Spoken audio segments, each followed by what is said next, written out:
الحمد لله رب العالمين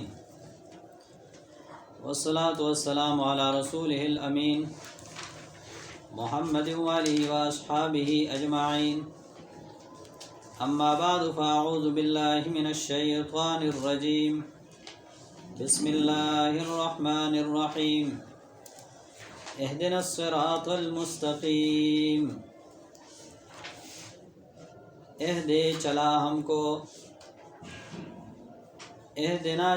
ہم کو الصراط المستقیم راہ سیدھی، یہ اس کا لغوی ترجمہ ہو گیا۔ اس آیت مبارکہ کا ماقبل آیات کے ساتھ تین طرح کا ربط ہے۔ ایک ربط یہ ہے کہ ماقبل آیت میں بندہ نے اللہ کے سامنے اپنی غلامی کا اقرار کیا، ایاک نعبد، کہ ہم آپ کی عبادت کرتے ہیں تو ہم آپ کے بندے ہیں۔ تو اب ہمیں احکام کی رہنمائی فرمائیے۔ احکام لینے کی دعا کرتا ہے۔ جس طرح ایک مجازی غلام اپنے مجازی آقا کے احکام کے بغیر نہیں چلتا اور حکم کے مطابق چلتا ہے، تو حقیقی بندہ اور غلام حقیقی آقا اور رب کے احکام کے بغیر کیسے چلے گا؟ جب بندگی کا اقرار کر لیا، ایاک نعبد و ایاک نستعین، تو اب رہنمائی کے لیے اللہ کے دربار میں درخواست دیتا ہے، دعا کرتا ہے، اہدنا الصراط المستقیم، کہ ہمیں صراط مستقیم کی رہنمائی فرمائیں اور چلا ہم کو راہ سیدھی۔ ایک یہ ہے۔ دوسرا ربط یہ ہے کہ ماقبل میں اللہ تعالیٰ کے خالقیت کا بیان تھا، ربوبیت کا بیان تھا، بادشاہت کا بیان تھا، مالکیت کا بیان تھا، اور انسان نے خالص اسی کی عبادت اور اسی سے استعانت مانگنے کا عہد کر لیا۔ اور یہی توحید اور عبادت، یہ دو چیزیں صراط مستقیم ہے۔ قرآن کریم نے اس کو صراط مستقیم کہا ہے۔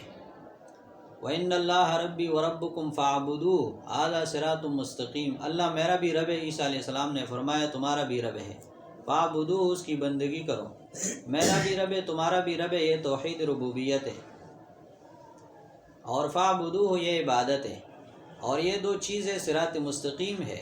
هَذَا صِرَاطٌ مستقیم۔ اب اسی صراط مستقیم پر یہ جو توحید ربوبیت ہے اور عبادت ہے، قائم و دائم رہنے کی دعا ہے، اہدنا الصراط المستقیم، یا اللہ چلا ہم کو، قائم و دائم رکھ ہم کو راہ سیدھی، یعنی صراط مستقیم پر۔ یا تیسرا ربط یہ ہے کہ جب بندے نے اللہ کے دربار میں یہ درخواست دی، وَإِيَّاكَ نَسْتَعِينُ، ہم خاص آپ ہی سے مدد چاہتے ہیں، تجھ ہی سے مدد طلب کرتے ہیں، تجھ ہی سے مدد مانگتے ہیں، تو گویا کہ اللہ کی طرف سے سوال ہوا، کیف اعینکم، میں تمہارا کیسے مدد کروں؟ تو بندے نے درخواست دی، اہدنا الصراط المستقیم، چلا ہم کو راہ سیدھی، یعنی صراط مستقیم پر ہمیں قائم و دائم رکھ، یہ تیسرا ربط ہے۔ اہدنا یہ ہدایت سے ماخوذ ہے۔ ہدایت لغت میں کسی کار خیر کی طرف رہنمائی کرنے کو کہا جاتا ہے، چاہے وہ دنیاوی کار خیر ہو یا اخروی کار خیر ہو۔ عرفاً اس کا مشہور معنی ہے ارشاد الی الحق، حق کی طرف رہنمائی کرنا، اور قرآن کریم میں 19 معنوں پر استعمال ہوا ہے، لیکن اس سب معنوں کا رجع اور سب معنوں کا عود جو ہے نا 3 معنی کی طرف ہوتا ہے۔ اس کا استعمال 3 طرح کا ہے، تو یہ 3 معنی پر آتا ہے۔ کبھی کبھی یہ الی حرف جر کے واسطے سے متعدی ہوتا ہے، جیسے قرآن کریم میں ہے یہدی من یشاء الی صراط مستقیم، سورہ یونس، وہدیناہم الی صراط مستقیم، تو اس صورت میں اس کا معنی ہوگا ارادۃ الطریق، راستے کی رہنمائی کرنا، چاہے مقصد تو کوئی پہنچے یا نہ پہنچے، لیکن آپ نے اس کی رہنمائی کی کسی راستے کی طرف کہ یہ کچا سٹاپ تک یہ راستہ جاتا ہے، اس پر جاؤ۔ اب اس کی مرضی ہو یہاں سے ہلے ہی نہ، تو کیسے پہنچے گا منزل مقصود تک؟ چاہے منزل مقصود تک پہنچے یا نہ پہنچے، یا اس پر روانہ ہو گیا، پہنچ گیا، یا غلط ہو گیا، وہ تو اس کی مرضی ہے۔ دوسرا استعمال کبھی کبھی ہدایت کا لفظ بواسطہ لام کے استعمال ہوتا ہے، جیسے قرآن کریم کے بارے میں ہے ان ھذا القرآن یہدی للتی ہی اقوم، یہ قرآن کریم اس راستے کی طرف رہنمائی کرتا ہے ہی اقوم جو بالکل سیدھا ہے۔ اس صورت میں اس کا معنی ہوتا ہے ایصال الی طریق الحق، حق راستے پر کی طرف رہنمائی کر کے اس پر کسی کو کھڑا کر دینا۔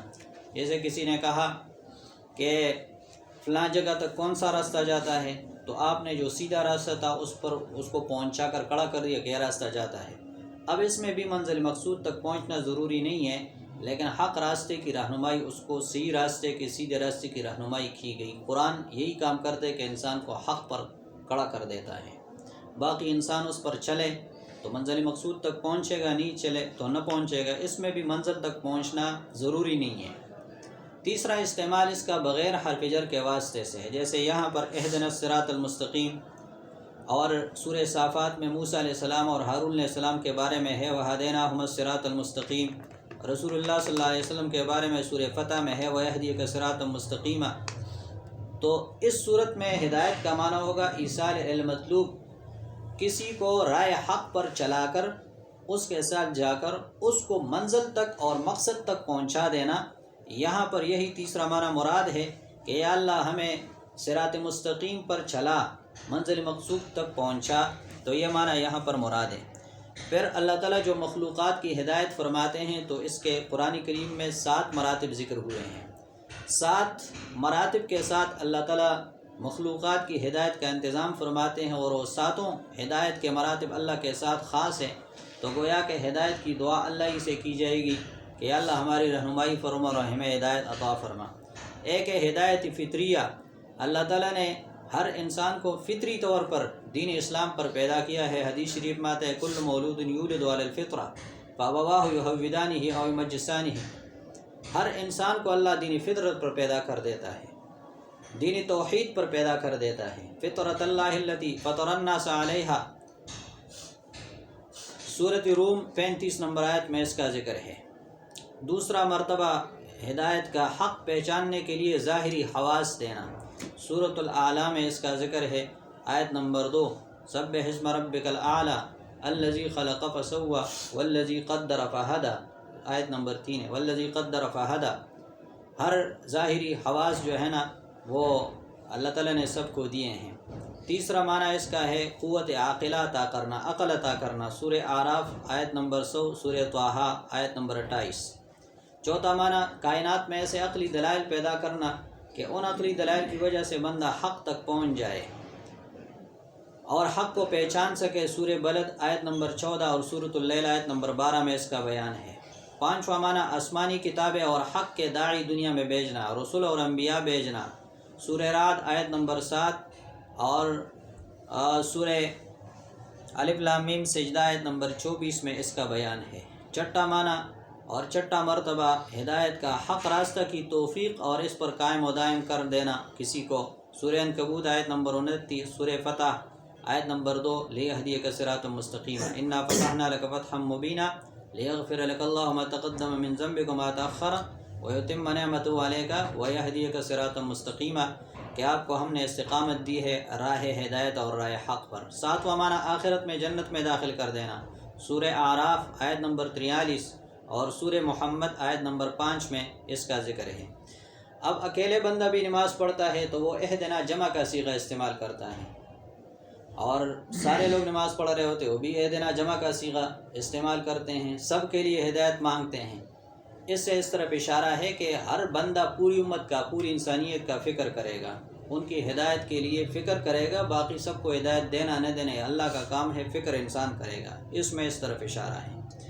اب یہاں پر ایک عام فہم سوال ہے، وہ سوال یہ ہے کہ جب انسان نے اللہ تعالیٰ کی حمد و ثنا بھی بیان کی، اللہ کی ربوبیت کا بھی قائل ہو گیا، بادشاہت کا بھی قائل ہو گیا، مالکیت قیامت کے دن کا بھی قائل ہو گیا، عبادت کا اقرار بھی کر لیا، استعانت بھی اسی سے مانگی، تو یہ تو ہدایت پر آ گیا۔ اب دوبارہ ہدایت کا سوال کرنا کہ یا اللہ ہمیں صراط مستقیم پر آ گیا، تو اب دوبارہ صراط مستقیم کے سوال کرنا، ہدایت مانگنا، یہ تو تحصیل حاصل ہے۔ تو اس کے 2 جوابات ہیں۔ ایک جواب یہ ہے کہ یہاں پر اہدنا الصراط المستقیم کی ہم نے تفصیل کر دی، کہ یہ اپنے مفعول ثانی کی طرف اہدنا میں نا مفعول اول ہے، صراط المستقیم مفعول ثانی ہے، بغیر حرف جر کے واسطہ کے متعدی ہے، اور جب اس میں حرف جر کا واسطہ نہ ہو تو اس کا معنی ایصال للمطلوب ہوتا ہے، یعنی ہمیں ہدایت کے راستے پر چلا دے اور منزل مقصود تک پہنچا دے، یہ دعا ہے۔ تو رہنمائی تو ہو گئی، لیکن اس پر استقامت کی، قائم دائم رہنے کی اور منزل مقصود تک پہنچانے کی استدعا ہے۔ اس لیے شاہ عبد القادر رحمۃ اللہ علیہ نے اس آیت کا ترجمہ یہ نہیں کیا ہے کہ دکھا ہمیں صراط مستقیم سیدھی راہ یا بتلا ہمیں صراط مستقیم سیدھی راہ، نہیں، اس نے اس کا ترجمہ کیا ہے چلا ہم کو راہ سیدھی، چلا ہم کو راہ سیدھی، یعنی صراط مستقیم پر ہمیں قائم و دائم رکھ۔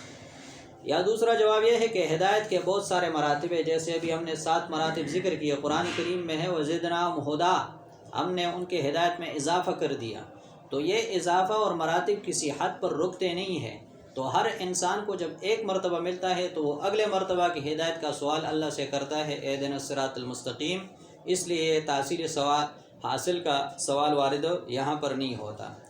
صراط مستقیم اتنا اہم ہے، صراط مستقیم اتنا اہم ہے کہ اللہ تعالیٰ نے ہر مسلمان کو پابند کیا ہے کہ ہر نماز کی ہر رکعات میں صراط مستقیم کی دعا کر لے۔ یہ مقام عبدیت اور مقام قرب میں بھی اللہ تعالیٰ نے اس اہم دعا کی طرف رہنمائی کی، تو اس سے معلوم ہوتا ہے کہ صراط مستقیم مانگنا کتنا اہم ہے۔ بلکہ رسول اللہ صلی اللہ علیہ وسلم فرماتے ہیں کہ ما قبل والی امت 72 فرقے بنے تھے، میری امت جو ہے نا 73 فرقے بنے گی، اور ان میں 72 جہنمی ہے، اور ایک فرقہ جو صراط مستقیم پر ہو، ما انا علیہ و اصحابی، جس پر رسول اللہ صلی اللہ علیہ وسلم اور آپ کے صحابہ چلے ہیں، وہی صراط مستقیم ہے، ان پر جو لوگ ہوں گے وہ جنتی ہوں گے، باقی سارے کلہم فی النار الا واحدہ، وہ ہے ما انا علیہ و اصحابی۔ اور اسی صراط مستقیم پر چلنے کا قرآن کریم میں حکم ہے، وَأَنَّ هَذَا صِرَاطِي مُسْتَقِيمًا فَاتَّبِعُوهُ، یہ صراط مستقیم ہے، اس کی اتباع کرو۔ یہ اتنا اہم راستہ ہے کہ شیطان نے قسم اٹھایا تھا کہ میں اس راستے میں بیٹھ کر لوگوں کو اس صراط مستقیم سے ہٹاؤں گا، لَأَقْعُدَنَّ لَهُمْ صِرَاطَكَ الْمُسْتَقِيمَ ثُمَّ لَآتِيَنَّهُم مِّن بَيْنِ أَيْدِيهِمْ وَمِنْ خَلْفِهِمْ وَعَنْ أَيْمَانِهِمْ وَعَنْ شَمَائِلِهِمْ وَلَا تَجِدُ أَكْثَرَهُمْ شَاكِرِينَ۔ سورہ اعراف آیت نمبر 16۔ اخبار یہود و نصارہ کے علماء بھی اس راستے سے منع کرنے کی کوشش کرتے ہیں، سورہ توبہ آیت نمبر 24۔ اہل اقتدار اور اہل حکومت بھی انسانوں کو اس راستے سے منع کرنے کی کوشش کرتے ہیں، سورہ احزاب آیت نمبر 67۔ عام کافر بھی اس سے روکنے کی کوشش کرتے ہیں، سورہ اعراف آیت نمبر 86۔ ظالم لوگ بھی اسی صراط مستقیم سے لوگوں کو ہٹانے کی کوشش کرتے ہیں، سورہ اعراف آیت نمبر 45۔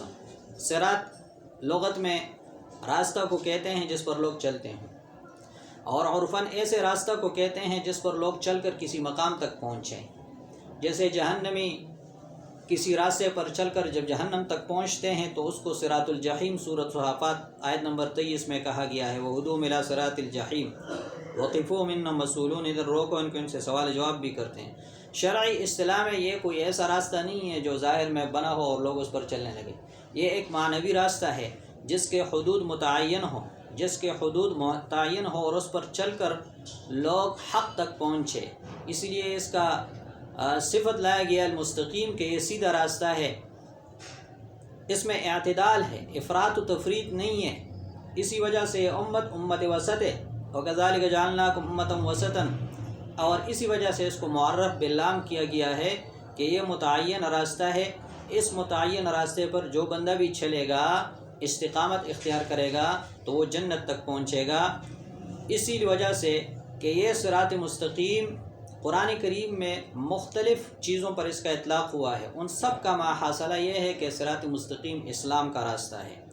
جیسے یہاں پر توحید ربوبیت اور اللہ تعالیٰ کی عبادت کو صراط مستقیم کہا گیا، جب انسان نے اقرار کر لیا کہ تمام صفات خاص ثابت ہے اللہ کے لیے جو رب العالمین ہے اور بادشاہ ہیں اور مالک یوم الدین ہے، ہم آپ کی عبادت کرتے ہیں، تو توحید اور عبادت کا اقرار کر لیا، اسی کو صراط مستقیم کہا گیا کہ اللہ ہمیں اس پر قائم و دائم رکھ۔ یا کتاب اللہ صراط مستقیم ہے، انسان نے اللہ سے دعا کی اہدنا الصراط المستقیم، یا اللہ ہمیں سیدھی راہ صراط مستقیم پر چلا، ہمیں صراط مستقیم کی رہنمائی کر، تو اگلے ہی صورت میں مفسرین فرماتے اس کا جواب آیا ذالک الکتاب لا ریب فیہ، صراط مستقیم یہ کتاب ہے جس میں کوئی شک نہیں ہے۔ کتاب اللہ سورۃ الانعام 126 اور 153 میں اس کا ذکر ہے۔ یا رسولوں کا راستہ، یہ صراط مستقیم ہے۔ سورۃ یاسین میں ہے یاسین والقرآن الحکیم انک لمن المرسلین، آپ ان انبیاء میں سے علی صراط مستقیم جو سیدھے راستے پر تھے۔ تو انبیاء کا راستہ یہ صراط مستقیم ہے۔ سورہ زخرف آیت نمبر 43، سورہ فتح آیت نمبر 2، وَيَهْدِيَكَ صِرَاطًا مُسْتَقِيمًا۔ اتباع رسول یہ صراط مستقیم ہے۔ سورہ زخرف آیت نمبر 61۔ اور پورا دین یہ بھی صراط مستقیم ہے، پورا اسلام، جیسے سورہ نام رکوع نمبر 19 میں شرک سے بچنے کا، یتیموں کے مال نہ کھانے کا، ناپ تول عدل و انصاف کرنے کا، ناپ تول میں کمی نہ کرنے کا، والدین کے ساتھ حسن سلوک کرنے کا، یہ تمام پورے دین کے جزیات ذکر کیے گئے ہیں، اوامر اور نواہی۔ اس کے بعد کہا گیا ہے وَأَنَّ هَذَا صِرَاطِي مُسْتَقِيمًا فَاتَّبِعُوهُ، یہ صراط مستقیم ہے، اسی کی اتباع کرو۔ لہٰذا یہ صراط مستقیم، یہ اللہ کا دین پورا صراط مستقیم ہے۔ رسولوں کا، انبیاء کرام کا راستہ صراط مستقیم ہے، اور اولیاء کا راستہ، صحابہ کا راستہ یہ صراط مستقیم ہے۔ صراط الذین انعمت علیہم غیر المغضوب علیہم ولا الضالین، آمین۔ اہدنا الصراط المستقیم، چلا ہم کو الصراط المستقیم، راہ سیدھی